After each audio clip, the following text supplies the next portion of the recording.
Hi, welcome everyone to the online panel discussion, Youth Filmmakers Against Mental Health Stigma, where we are going to open a conversation regarding mental health, especially among our youths.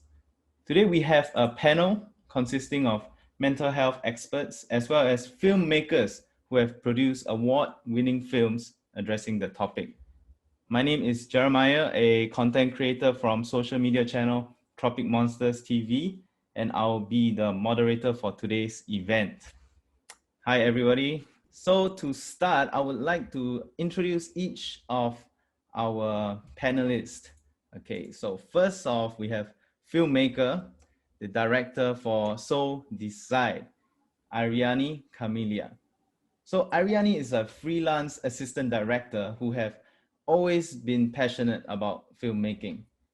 Knowing the rise of mental health issues and coming across the Singapore Mental Health Film Festival, Ariani decided that through her passion, she would be able to relay a message and also create awareness about mental health.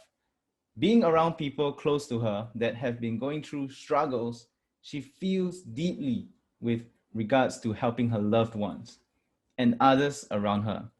So to overcome or even to just speak up about their issues. Hi, Ariani.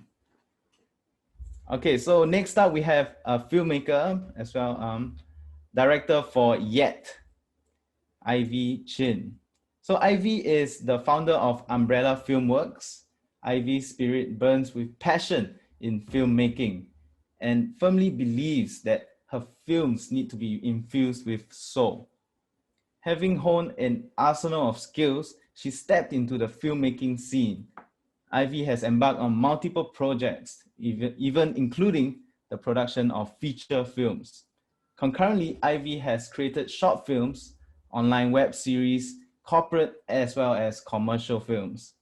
Ivy has also produced, directed, and edited several award-winning films that premiered in notable film festivals, such as Yet, June winner of Breakout Film Festival Edinburgh, official selection for Best Film and Screen Singapore Mental Health Film Festival, as well as Return, winner of Voice from Courts by Community Justice Centre, Singapore.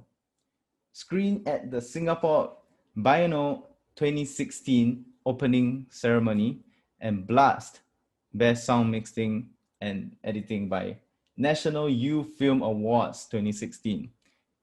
Ivy graduated from the NTU with a Bachelor of Fine Arts in Digital Filmmaking. A very, very long list of awards and credentials. So next up, we have filmmaker, the director for Two Birds Perched on the Branch, where Abu hanged himself, Mr. Justin Tan. So he is the winner of both Best Student Film and Best Overall Film at the 2019 Cine 65 Movie Makers Awards for his film, My Homeland, a photography project by Grandpa Chen. Justin Tan is a passionate filmmaker who graduated from Temasek Polytechnic's Film of Design. Bitten by the filmmaking bug ever since he caught Spider-Man on the silver screen, Justin's drive for storytelling has landed him several accolades over the years, including VITC's Jury Top 10 in 2019 for his Bollywood Masala, Oh Mary, Jaan Jan. I hope I'm pronouncing that correctly. So inspired by the works of author-director Wes Anderson, Justin believes that thought-provoking entertainment is an essential core in the heart of film. Hi, Justin. All right, so next up in our panel, we have our youth ambassador, Azri. So Azri is a year 3 student from Republic Polytechnic, pursuing a diploma in health management and promotion. He is currently taking part in this social media invasion as part of an in-house internship project, together with the help of lecturers. Hi, Azri, how are you? So next up, we have our mental health expert, Prof. Ong. So Dr. Ong is a senior consultant child psychiatrist and chief of the Department of Child and Adolescent Psychiatry in IMH.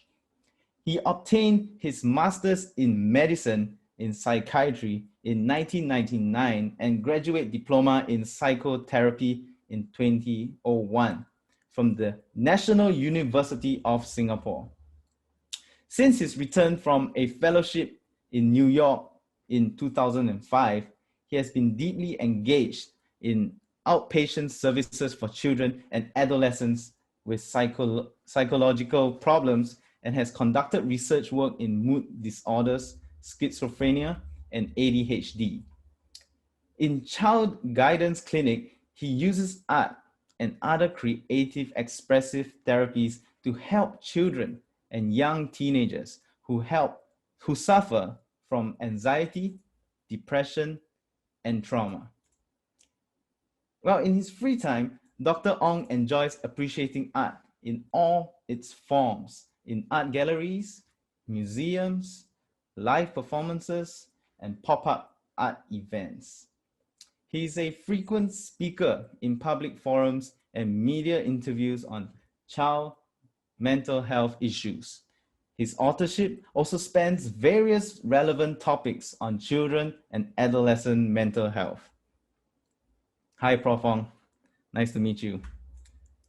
So next up we have, last but not least, Dr. Jared. So Dr. Jared Ng is a psychiatrist working at the Institute of Mental Health, Singapore. He helps oversee emergency and crisis services in the hospital and is also the program director of a community mental health program in Singapore. Dr. Jared Ng obtained his Master of Public Health from Harvard University. He is extremely interested in the public health approach to mental health issues, including promotion and prevention of mental illnesses and their comorbidities. Sorry, excuse me. Hi, Dr. Jared Ng. Nice to meet you. Okay, so we have met our panelists. Nice to meet you all. So right now, I would just like to get the very talented filmmakers to do a quick introduction or long introduction, whatever you wish to do, of your respective films. So first off, we have So Decide by Ariane Camelia. All right, thank you so much, Jeremiah. Yeah. So my short film is mostly about the decisions that a person would make to actually, when they are actually at the lowest point of their life. So these decisions that they make would actually affect them as well as the people around them. So I hope you guys can actually relate and understand the message that I wanted to portray in my short film, and hope you guys enjoy. So Yates follows the stories of the main lead, Ling. So she's a fresh graduate who struggles to live with herself. So the story will bring you through Ling's train of thoughts and finally coming terms with herself and accepting that she needs help, which she opens up to her family first, which we will then see that how difficult a conversation can be to gain support and understanding for a start. Yeah, so I hope you guys enjoy the film. Thank you. Hi, okay, yeah. So Two Birds is actually a film about a family who is coping with the loss of a family member through suicide. And I think it's a different look on the topic of suicide, because we often talk about people that suffered, who is suffering and who contemplate suicide, but we never thought about the family and the aftermath of suicide. So my film takes a look on a mother-daughter who tries to cope with their father or their husband's suicide in their own way. So the daughter tries to move on while the mom is still stuck in the past that her husband is still there. How long did it take for you guys to conceptualize, prepare, and complete the filming? Maybe you can talk us through more on the pre-production process. Okay, for the pre-production for myself and my team, it was actually very, very quick because before creating this film, I already knew what my message was going to be. So I already knew what I wanted people to see visually in my short film, and how they want to, like how I want them to feel when as they watch the short film. So preparing for the filming was the most difficult because scouting for locations and persuading my friends and close one to actually be casted in my short film, that actually took the longest. During like the filming itself, we just took one entire day to finish the entire film. Oh, just one day. Just one day. Wow, that's Yeah. amazing. You must teach me. All right, yeah. So could we have Ivy to share with us about your pre-production process? Okay, from scripting to final delivery is about 3 months. But way before scripting, the idea has always been at the back of my head. So I would say it took some time to write to have the final idea of the story out. Yeah. That's great. Okay, could we have Justin now? How long compared to Ivy and Iriani? How long did you take? Yeah, so it took me about 3 months to pre-plan, right? So we conceived the idea like early July, August, like that. And I think pre-production definitely is also a little bit difficult because we have to get all our friends to come together and shoot a short film where everyone has different commitments. In production, there is bound to be obstacles and various hurdles. So what were your main challenges faced while working on this film? This short film was very personal to me. I knew what I wanted to relay, but explaining it to my team as well as my cast was the most difficult part. Not everybody experienced the same things. And for me is to relay them the message without using words, It was most difficult to use words to tell them like, I want you to feel sad, but what kind of sadness? And there are actually different levels of sadness that I want my cast to feel, and for my team to actually understand exactly my vision for this short film. I was like telling them and trying to show references, but it was just that was my main struggle as a director because I was still learning at that point of time, and uh, I think how my team and my cast actually managed to really put it out exactly how I wanted it was like, thank you. Yeah. Yeah, looks like it's talent. You're a very talented director. So could we have Ivy to share your challenges? I would say the biggest challenge for me was to cast because during the casting period, it took across about a week. So I have almost 20 over links trying to cast for the role. So, but most of them, I would say about 80% of them, they always they always act in a way that they try to dramatize mental illness. But what I'm actually looking for is people who can portray inner struggles. So instead of shouting out, I'm actually looking for someone who can show me more of their struggles kind of thing, which I think is very hard for an actor per se. So yeah, I think casting is really very difficult, and the next challenge would be really acting out a scene after I casted the cast. So even I feel that she did show a lot of inner struggles during the audition, but during the actual filming, it actually took a lot of time to try to bring out those emotions that I really want. So I will always make her stay in a room herself.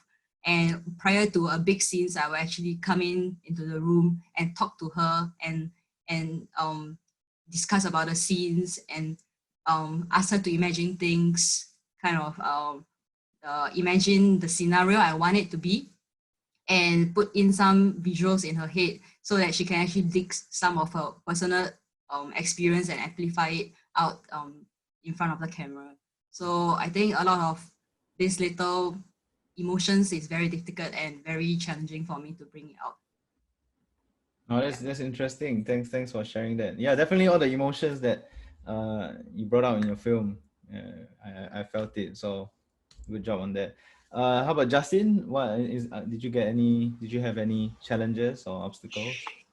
Challenges I face, I think it's the scheduling of people, definitely, because all of us started to become like working adults, right? So I think it's quite hard to put together a crew for passion projects. But also I think another challenge would be I think Ivy also said before, like casts. We have to run through like several casts and like make them understand that portraying mental illness is not just about like your hair is messy and then your makeup is weird and all that stuff, like all that cliches, right? So we have to sit down and understand and talk to the cast and make them understand that what we're portraying is actually kind of like real life like that. So yeah, so I think that's one of the challenges, is because there's a stigma that mentally ill people is have the wild hair and everything like that. So it's one of the taboos we want to break also through film. Yep. Yeah, is there a segment in your film that you particularly enjoyed filming or has touched you in any special way? For me, in my film, because most of my teammates or my crew, they were actually my friends from the media line, and we actually work in the same office.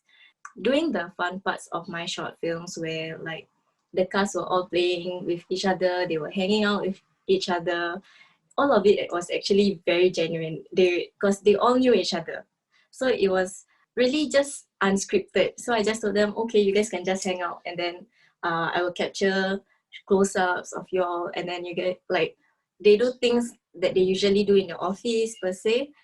For the more emotional scenes for mine, uh, so I had to push them a bit more. So I take out the main cast out of the same scene, out of the same frame, and I told them that what would you guys really feel when you guys were to lose a colleague, a friend, or a brother or a son. So it then I just give them a few minutes to internalize where how they are supposed to feel and how the entire scene would change. For me, the one scene that really touched me was when I had to do the mother scene, where you see the mother holding the photo frame of the son, and where she had to cry because she's not an actor. She is actually my childhood friend's mom who I grew up with. And I pushed the mother quite harshly as a director. So I was just at the back of the camera and I was just talking to her, hey, your son's getting married and he is your only son. What would happen to the family if um, he's no longer around? Things like that. I just questioned her, push her, and it actually made everybody in the room cry. So yeah, that was the most touching and special moment for me during the filming of my short film. Thank you. Thanks for sharing that. How about you, Ivy? Perhaps you could share. Okay, so this film is actually shot about a year ago now. So prior to this discussion, I actually um, rewatch it the film like alone in a room with all the lights off and turn on the volume to really actually experience it with my fresh eye, because it has been a year now. Scene that really still touches me the most is still the closing scene, which is the toilet breakout scene where it takes it's only one take, and it's our very first take when we shot it, and it's about 2.5 minutes. So we see her go into the toilet, she sit down, she think about it, and she break down into tears, and how she finally stop crying, stand up, and look herself into the mirror, as if there's some new thoughts and new idea that came into her, and she left the toilet. So I think up till today, I really feel very strongly for her performance there. Yes, I agree. That was very good performance by her. So, Justin, how about you? Any particular moment you enjoyed filming or touching? Moment that I enjoyed filming, I think quite the opposite me was that I enjoy the montage more because actually montage is very quiet, right? It's very mundane. Then we just see that my main character Nina, she's just like going through the motions with her life, doing chores, cleaning things, packing up stuff. But I think that is kind of like a very, very accurate representation of mental health because it's one of the quieter moments and more sensitive moments that we see. And then we can just feel this creeping sense of dread coming up to her when finally she has nothing to do, right? Because her mind was so preoccupied, but when it's set free, when there's nothing for her to concentrate on, like tasks and stuff like that, right? She starts to overthink and anxiety starts to creep up on her. So I think the montage was one of my favorite scenes in the film. All right, thank you. So yeah, I think some of us film enthusiasts are very interested in the technical considerations that you guys undertook to bring out, maybe a particular scene and your characters. So if you would like to break down perhaps like a particular scene or, the overall film and any technical considerations. Yeah, for mine, I'm not strong under the technical aspect for filmmaking. However, I discussed it with my director of photography, my DOP. So he is actually my childhood friend who I grew up with, and he is a videographer. So I told him the treatment of my short film and how I want it to look like, how I want it to be.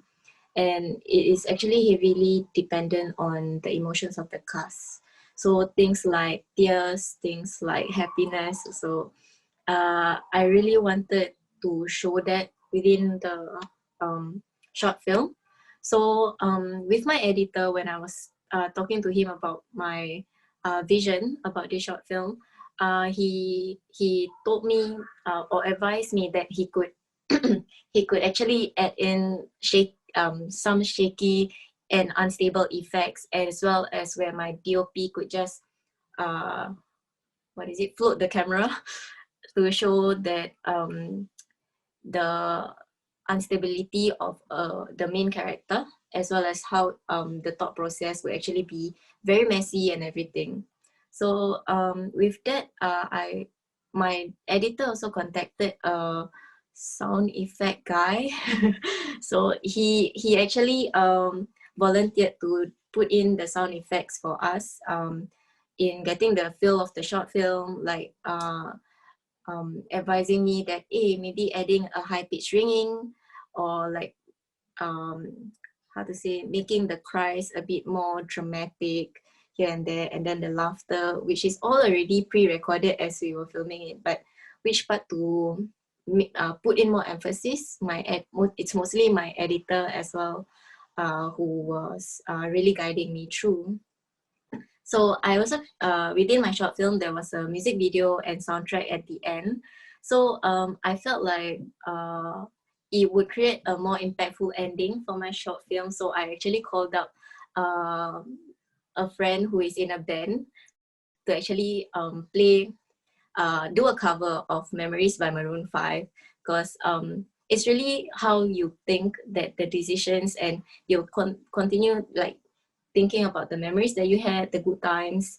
So I felt like this song was really very appropriate for my short films, and how it actually would having the pre-credit roll also would actually hold some suspense, and then how it would lead to the main character's life, which is now better, and how it also affect the people around him who supported him. Now he has a baby and a wife. So technical wise, I'm really not strong in that. I mostly do I focus more on the storytelling, but a lot of help was given to me by my DOP as my editor. Yeah, I really like the ending of the film, like the cover song and how the ending played out. Thank you. Ivy, how about you? Oh, for mine, from the start of, even before filming, I had a discussion with my DOP also. So we sat down and talked about our short list and what kind of shots we want. So what I told him is that I want to really see the emotions more So most of the shots, we actually decided to take in more close-up shots on expressions and on actions. So those is one aspect first. So another thing is that I really like the idea of having low lights with high contrast. So for most of my emotional scenes, the lights are actually lower and higher contrast. And in color grading, I put it in cool tones. So mostly in blue or in magenta, this kind of colors that can actually make make the scene feels a little more emotional in a way. So, and also I really love audio design, audio post design. So I sat down with my audio post designer for 2 days and to review scene by scene of how I want audio post to actually um, to bring up the inner state of my character. So if you watch the film, you will hear a lot of drone sound, the kind of suspense kind of idea. So I think all these little technical things actually add up to each scene to make it feel very. I would say it feels complete to me to have the visuals and the audio posts coming together. Yeah. Wow, many technical considerations. Must be a graduate from the Nanyang Technological University. But yeah, very good film. How about Justin? How about you? Okay, so for me, technically, what we want to do differently is for the film, right, it's mostly presented in 1:1 aspect ratio, except for the scene where she's singing in forest, right? So why we did that is because we wanted to sell the anxiety just like closing in on someone, and I think that aspect ratio is one thing that if someone doesn't watch films, or someone that doesn't um, or someone that doesn't follow film closely and stuff like that, they wouldn't notice. They would know that the frame looks weird, but they cannot explain it. They can just tell that the black bars are closing in. So it creates this sense of dread and anxiety because people's eyes are not used to the 1:1 aspect ratio, right? They always see everything as white or the two black bars at the top. So by playing with the frame and by playing with audiences' expectations, I create this experience that kind of gives the audience anxiety also, while portraying my film in certain way. Yeah. All right, so right now I would like to speak to our youth ambassador, Azri. Hi, Azri. Hello. So maybe you could share with us how you felt after watching the films. Each of the film that I watched, they talk about the situations that people go through in relation to mental health. And although I think that all three films were amazing, they send different important messages and information, which we viewers can take note of. For example, the first film, So Decide, it's about suicide and encouraging people to seek help if they go through like similar situations. I think it's a useful video which viewers can learn from. Then I think the films were very entertaining, yet something which I can relate to emotionally. And the actresses in the films also played out the characters well, which made the audience very immersed into it. So do you talk about mental health with your peers? Is it like a topic where you guys, sit and discuss openly? Are you at all concerned about mental wellness? Even though I think that it is not a common topic to talk about with peers, I do talk about it with my friends. I think aside from relationship with family members, the relationship that I share with friends are also the most valuable. As of course, there are things that I may not, that I may want to talk to friends with confidence, which I may not talk with my family members. I think that mental health is a topic that can still talk about more though, especially in schools where students can learn more about it. For example, I don't know, you can have just like teachers talk about health topics regarding mental health. For example, the platform chat, which is Community Health Assessment Team, is a platform whereby at-risk youths can seek help from to talk about the issues they face. So these are platforms which can be useful for youths in Singapore.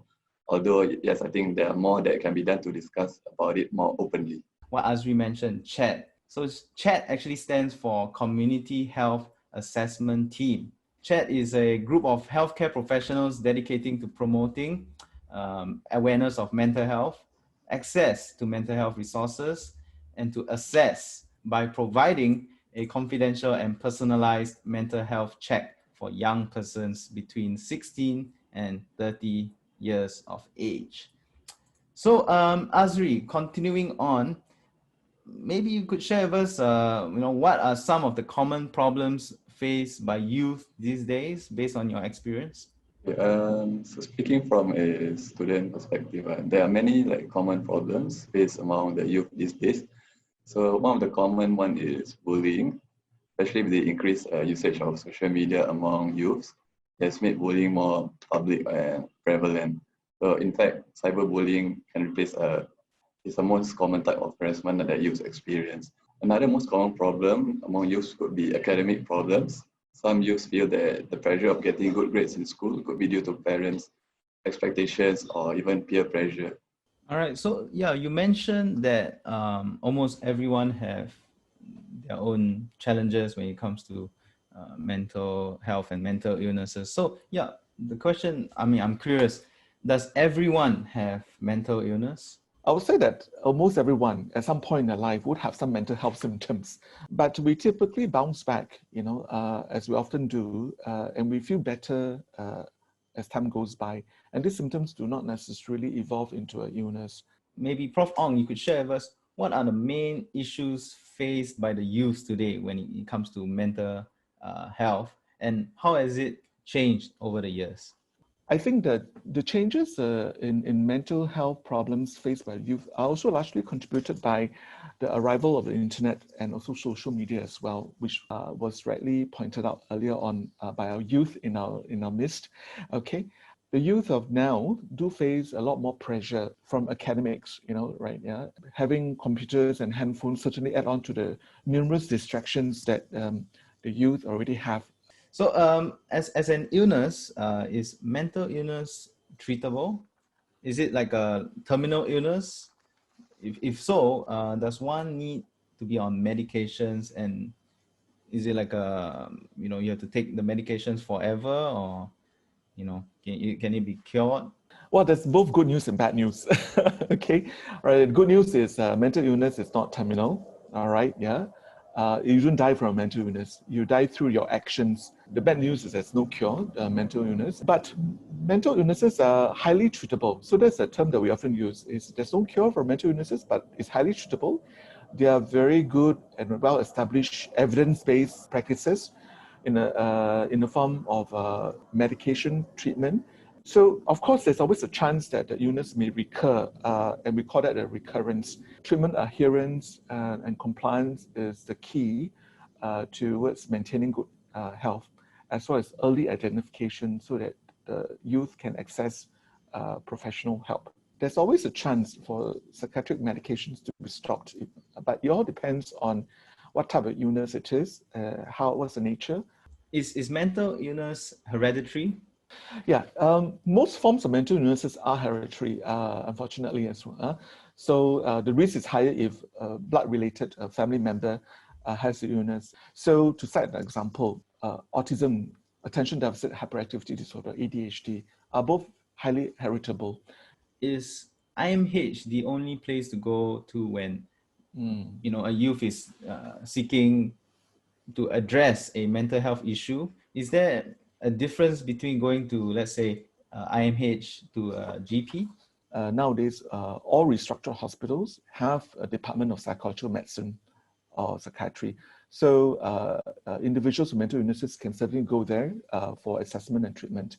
Family doctors from the GP clinics or even polyclinics, some of them actually have been received some training. So they are able to actually assess and treat the less complex form of mental health problems. So these doctors are viewed as generalists. Their knowledge is quite broad, but their expertise in each condition is not so deep compared to that of specialists. So yeah, we have a few youth who have seen the film and have questions or responses rather. So right now I would like to read out each of the response that we got from the youth, and if we could get Prof. Ong to respond to them. So the next one would be, this question or this response is quite long. It's from a youth. I think he's talking about his personal problems. So here it goes. He says, or he or she says, I can't talk about my problems at home, much less talk about my mental health needs. Every time when I try to talk about it, they don't understand. They think I am overreacting or just weak. I can't share it with my friends too because I don't want them to look down on me. So I try to solve my problems on my own, but it's very difficult sometimes. Where can I find help? Yeah, many youth often tell me that they're often misunderstood by their loved ones and friends. So that could be because sometimes the family members may not be in a position of readiness to be able to accept or hear you.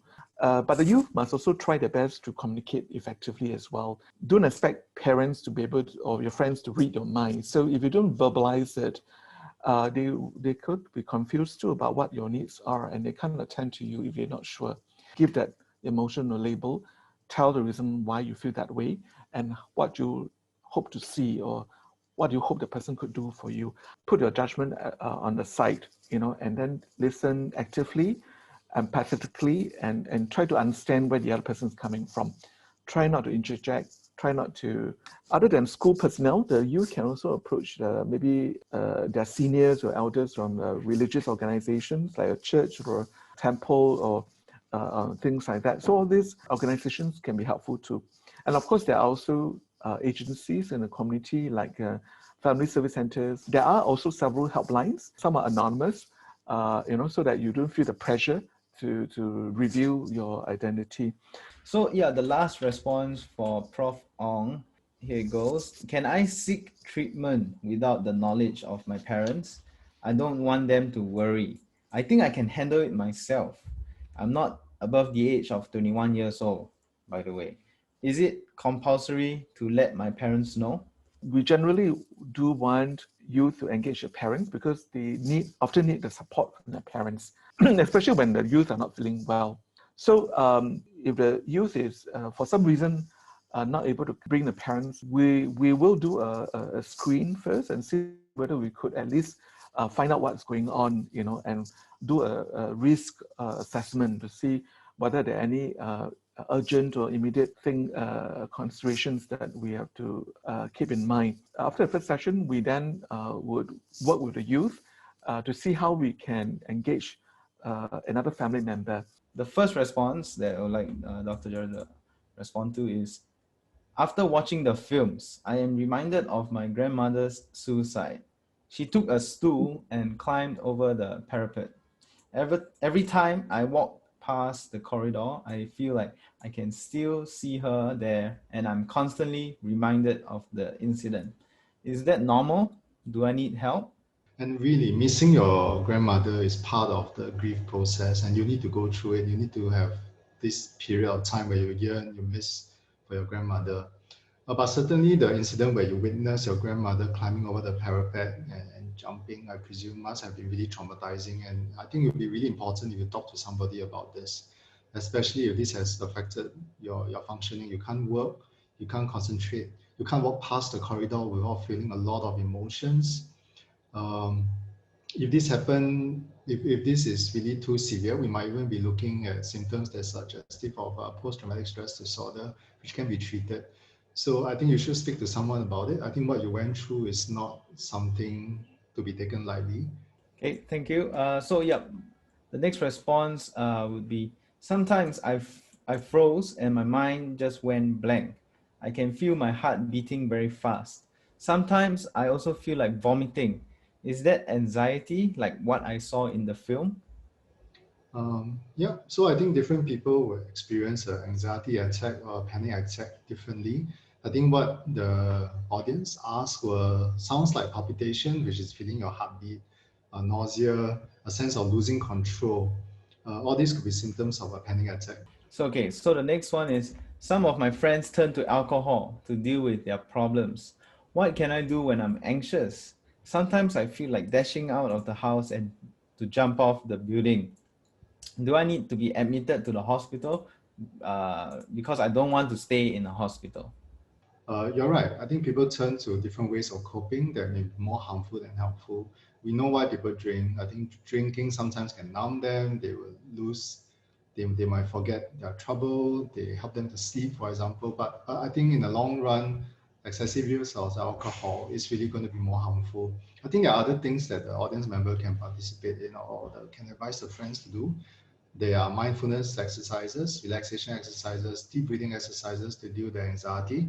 I know of many people who take up a hobby, like such as running or going to the gym as a way to cope with some of their symptoms as well. It's not all the time that we admit patients. I think we admit patients to the hospital if there's a risk.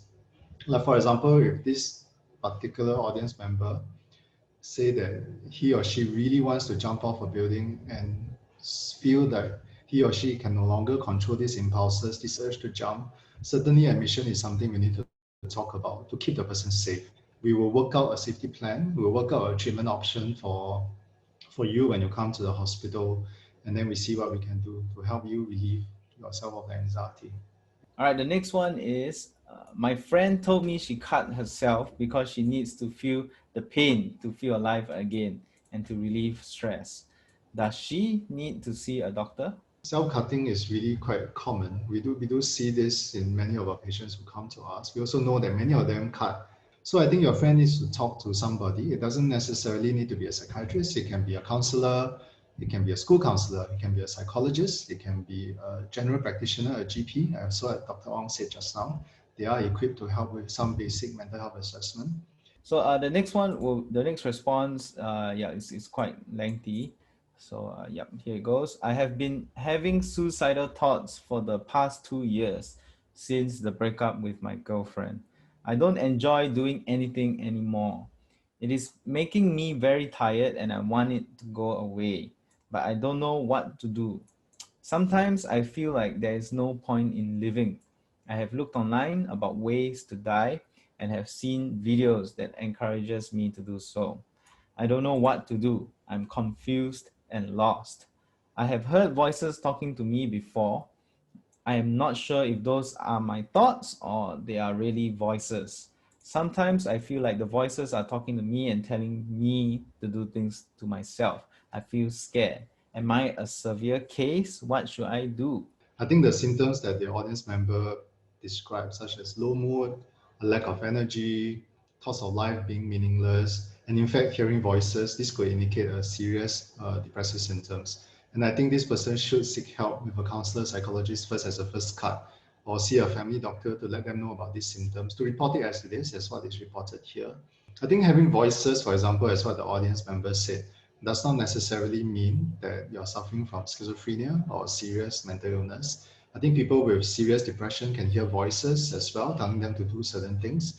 But nonetheless, these are really symptoms that requires a lot more exploration and assessment. And I would really, really strongly encourage this person to seek help with a mental health professional.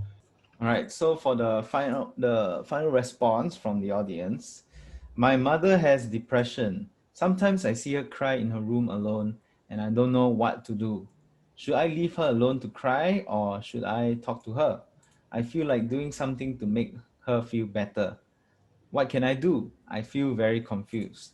I think this is really not an easy thing to do, to see your loved one suffer. I mean, you're not there to be your mother's therapist. I think you should have a conversation with your mother. I think showing her that you care is really a good place to start. You have to bear in mind that your mom may not want to say much to you. The mom may dismiss you and say you don't understand. Your mom may even say, no, no, no, nothing is wrong. But always be consistent and don't react. Even if your mother reacts, even if your mother screams at you or shout at you, don't react. Otherwise, that will make things worse. Just be there for your mom. And sometimes being there, just holding her hand, being there, offering her a tissue paper, being there, offering to wash the clothes so that she doesn't have to do it is a good place to start. So Azri, as our youth ambassador, we would like to just ask, what are some of the ways or strategies that youth prefer when they want to find out more about mental wellness or seek support? I think when youth want to seek support regarding mental health issues, they prefer to keep it confidential. For example, like just now we mentioned about the community health assessment team, which provide confidential and also personalized mental health check for youth It's a platform whereby in 2018 there was 1,700 youths which approached them for help. Therefore, based on these figures, I think that it's a platform which which they can approach to seek help. I have a question for Dr. Jared.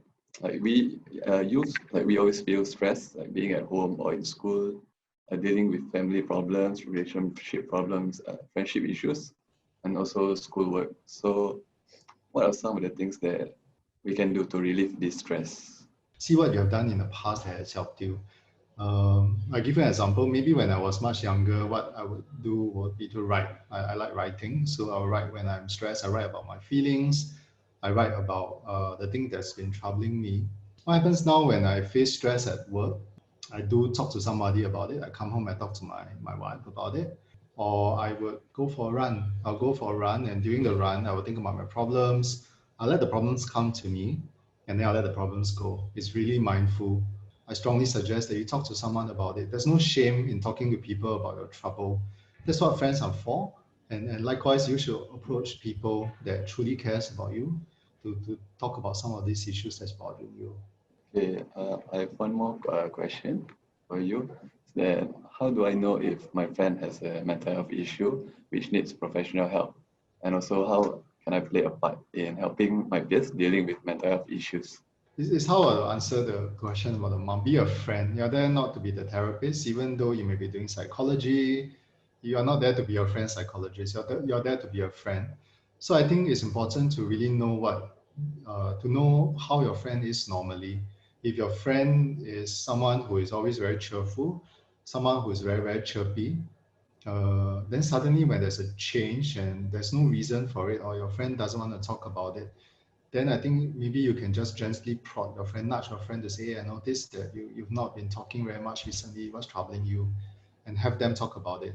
Even if they don't want to talk about it, then you let them know that you're there, you're always going to be there for them, and that you will be there for them when you're ready to talk. I think this is important. I will always say this, if you're not ready to listen to your friend, then don't offer it, because it's going to be very hypocritical and you're just going to make your friend feel worse. Thank you all. Thanks to all our panelists. And yeah, I hope to, be involved with more of these conversations and discussions about mental health. So yeah, remember, if you are a youth and seeking mental health, seeking help regarding mental health, do approach the necessary and the available help out there. Yeah. Okay. All right. Thank you guys all for tuning in and watching this. Once again, my name is Jeremiah. See you guys.